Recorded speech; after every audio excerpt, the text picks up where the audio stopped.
What's up everybody, there Magic with the Hedgehog here, and welcome to a brand new tier list video. And today it's finally time to get the review, to finally put in the tier list of this current F1 season. F1 2022 is finally finished, and oh my gosh, this was a good season and an iffy season at the same time. It was a very good season, and I gotta say everyone is happy. But also some people are not happy. For instance, Ferrari had a very good car, but they're just bad strategies. And as you can probably see here, this is actually these are the guys. Now you probably can notice here, there are actually there's no sun. It's mainly because I don't want to get copyrighted. So here are all the drivers going from Verstappen all the way to Latifi, and we're going to be starting from the bottom upwards. I did actually watch I actually have watched what happened in the race, and actually in the races, and also what I'm gonna do here on my phone, I'm gonna bring up the exact championship standings. And actually, just before we go in, I just want to show you guys where everyone is. So first place is Verstappen, who won the championship. Leclerc was second, Perez third. Russell, absolute stonking season for him in his debut Mercedes. Sainz was a fifth. Lewis had a very hard season trying to get used to the new cars. There he is in sixth. Lando Norris did a very good job with the McLaren he had. Esteban Ocon did very well, and so did Fernando Alonso in his last year in Alpine.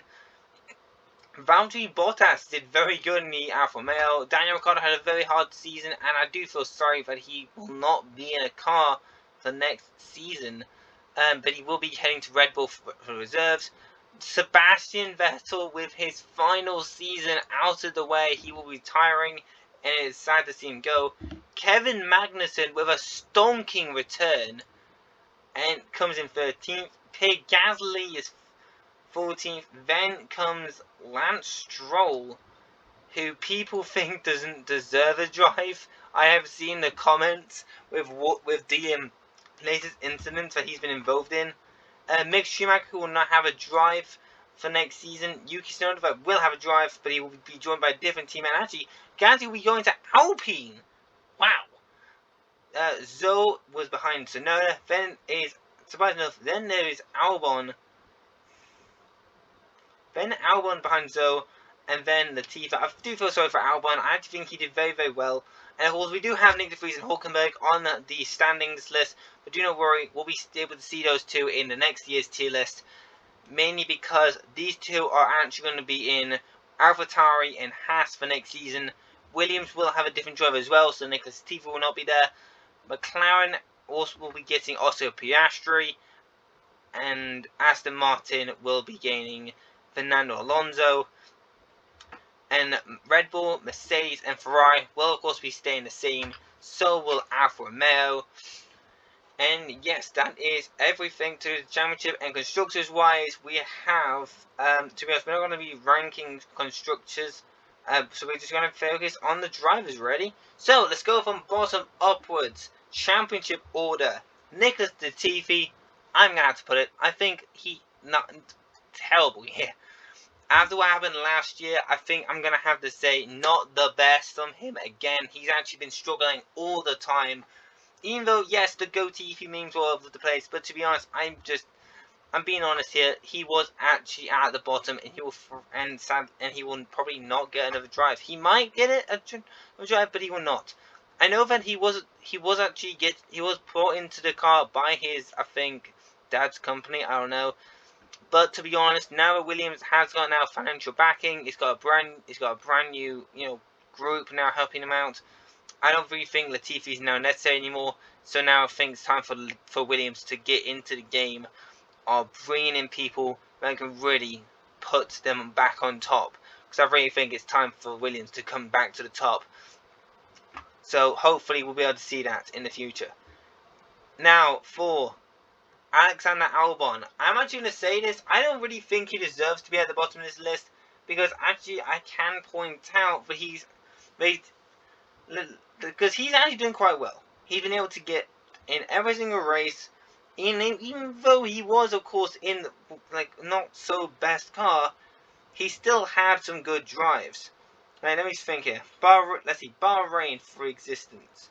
For example, yes, he got P13. He got P13, and even though sometimes he didn't get into the points, can we just point out he did get quite far up, and he beat his teammate every single time. Every single time, and to be honest, he just kept on beating his teammate.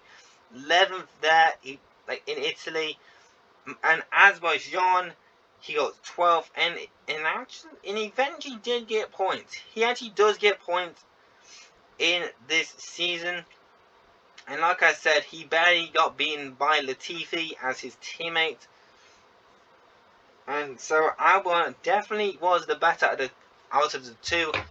And I really think that, well, Alexander Albon, I actually don't think he should be. He's deserving on the bottom. I actually think he had a good season, including having a good job. I'm gonna put him at the good season part. I'm gonna put him in the middle field because I think he was fighting a lot for the middle field. All right, Gunwa Zhou. He had a total of 6 points in this season, and let's see if I have a look at where he has been. Let's see, Zhou in the start of the season, he did get 10th. It was a decent start, but I really don't think he wasn't actually that competitive against his teammate Valtteri Bottas. So I'm sorry for Zhou, but he's gone at the bottom, mainly because the fact is that he didn't really compete against Bottas at all. Because compare Bottas where Zhou is, it's quite obvious that Bottas had a very good car, and he also had a very good chance at challenging other teams without being, bossed around by Mercedes. Now, over to Yuki Tsunoda, 12 points for this season. Now, he will be actually now technically the leader of the group, and he started out quite well. He had a P4 in Bahrain, in Saudi Arabia. He didn't finish. In Australia, he was a lap behind, him 15th. Italy Monza, he was 7th. Like to be honest, I think he's had a very good season. I don't really think however, the thing is, I don't really think he's middle field, because he kept DNF. He does DNF from time to time, and also he couldn't really keep it in a top position. I feel that Avatar is supposed to be a bit better than this, but I'm going to put in last pickings there. It might be a bit harsh for Therese. I think Yuki Tsunoda can be better. Now, Mick Schumacher, 12 points. I'm sorry, but for Mick Schumacher, I'm going to put him probably, I don't know. Let's see, 12 points, he's 16th. Race results, I think he actually was decent throughout the season. Like, he did have some decent things, but the thing was that he kept being outmatched by his teammates. That's the only thing I will say. That's the only issue that was there. He kept being beaten by his teammates. So that's probably what was, going on really. He kept getting beaten by his teammates. I'm going to say he's probably at the bottom, but he did have a better season than Zhou, definitely. If I can put him there we go. Now, Lance Stroll. Now my gut is actually telling me to put him at the bottom. And to be honest, that is a true fact, because he actually deserves to be at the bottom. Start of the season, now my internet deciding to be really weird. At the start of the season, he had Hulkenberg as his teammate, and he did not get Vettel until later on. He actually started out with 12th. Saudi Arabia came in.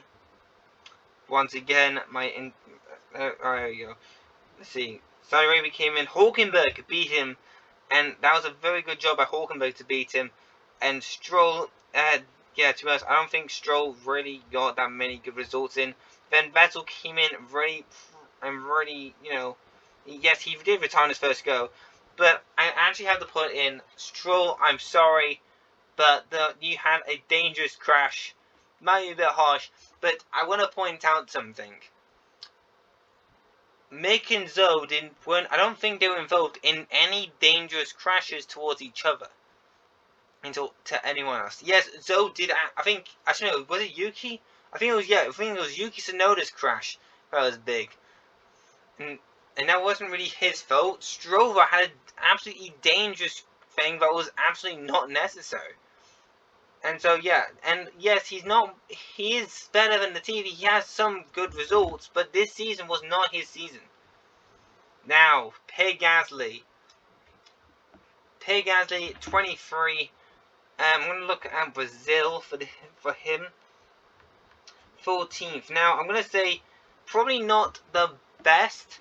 So I'm going to probably put him in the middle field, I think. That's what I'm going to say, probably. I think, actually, do you want, yeah, middle field. I'm going to put him last pickings, I think. Mainly because it was good. I just can't rank him high. However, I think for the next two people, I think we're just gonna have him put him in good season. Like, I have to put it. Yes, I know Vettel and Magnussen should both be near the bottom. Well, in at least Milfield or last pickings. However, I want to point out something. This is Magnussen's first race back after being like IndyCar or something. And this was his last season, and he had a car which wasn't that good.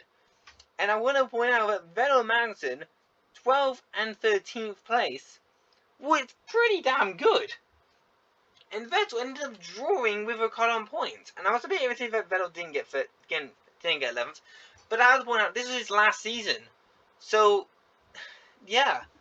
And I want to point out that, yeah, I gotta say Vettel. And do you know what? Just because this is probably his last ever tier list. And I think, I think we all know where this guy deserves. His last season, he deserves the best of the best. Because he is. At the start, I didn't like him, but he then improved as a person, and I saw the absolute brilliance of Sebastian Vettel, and I'm going to miss the guy. It's an absolute shame we're going to be losing him. Absolute shame. But the reason why he is leaving Formula 1 is so he can be with his family. So, yeah, I wish Vettel all the best for the future. He will be forever put in legend as a very, very talented driver and a very good man to Formula 1. Now, time to go over to Daniel Ricciardo. Now, I actually want to put him in good season. But I'm going to have to put him in middle field. Because, to be honest, he did have a good season and a bad season. And he got no podiums, no fast laps. And his teammate destroyed him. So I want to say middle. And I want to actually say behind Albon. Because I don't really think he was as good as Albon. Albon did very well with what he had. So yeah. I think... However, talking about Valtteri Bottas, I don't know what to say really. I'm probably going to say middle, but then I'm going to say good, because to be honest, he also had a very good season as well. First time out of Mercedes, I think we've actually seen him come back as like Valtteri 4.0 or something, I don't know. Fernando Alonso, I think he had a good season. Now going to Aston Martin, I think it's going to be quite interesting to see what he can do. And yeah, Esteban Ocon, he was actually better, but I'm putting him in middle field. Because, yeah. Now, Lando Norris. I want to put him best of the best so badly. Because I want to point out, Lando got 122 points, and if Lewis kept struggling, then Lando could have been ahead of one of the greatest drivers of today. That's what I'm trying to say. Lando could have been Lewis, and that's just something. However, I will probably say he had a good season, another good season from Lando Norris, and I think we're going to be seeing him at the top of that podium very, very soon. Now, People will probably hate me for this. And it's probably a good disturbance. Yes, I'm putting Lewis Hamilton in middle field. To be honest, I have to point out the fact that he has barely had any podiums. Yes, he's actually had 9 podiums. The thing is, when was the last time we saw him on the top of the podium? Yeah, that's what I mean. The last time we saw him on the top of the podium was actually back in 2021 Saudi Arabia. That's the last time we saw him on the top of that podium. And he's just not been at the top. And that's a dead-on fact. So, Lewis Hamilton, I'm sorry to say this, but you're middle field, mate. And I think for everyone else here, I think we know where to put him. Carlos Sainz, he had a good season. I think he got his first win, I think. George Russell, I think he was one of the best of the season. Like, I have to say, one of the best of the season. Sergio Perez, I think he had a good season as well. And that was I gotta say, very good season from Sergio Perez as well. I cannot put him ahead of Lando for some reason. There we go. Now, and I'm gonna put Leclerc in one of the best, and then Verstappen at top. I would have put Leclerc at top, but the thing is that Ferrari did stuff it up for him. Yes, there was points where Leclerc did stuff it up for himself. But we want to point out something. Leclerc had the car. He did have the car, just not the strategy. So, yeah, this is the tier list. I know it's going to be probably a bit weird, but to be honest, and yes, I know I didn't really watch every single race, but there was races I did watch, and I've even watched the news and the standings, and at this moment, I think it would be deserving this. Now, yes, Vettel doesn't really deserve to be at the best of the best, but to us, it's his last season, and I gotta say, I'm gonna miss the guy. I think everyone's going to miss him. So, thank you, Seth, for all that you've done. Can't wait to see what happens in the future, and hopefully you do return to the paddock to join the commentary crew. Like, imagine Sebastian Vettel being able to cross. That'd be really cool. Also, the Sebastian grid walk. Oh, that'd be so cool, especially if they return to Germany. Like, oh my gosh. Like, please, bring in Vettel. I think everyone would love Vettel to be in. Like, come on, he deserves to be in. Like, imagine Vettel and Button. Like, that would be an absolute brilliant thing. And I just noticed, I spelled last wrong. Last. Oh my god, I'm an absolute numpty. However, guys, this is, of course, the tier list. I really hope you guys enjoyed the video. I know that many people here don't really subscribe for Formula 1 stuff, but still, if you like Formula 1 and if you like other stuff like Sonic and everything, please make sure you subscribe down to the channel. And make sure you're liking the videos so you can, want to see more stuff. Until next time, guys, Magic with the Hedgehog signing out again. Until next time, see ya. And also, let's see what happens for 2023's Formula 1 season. Bye-bye!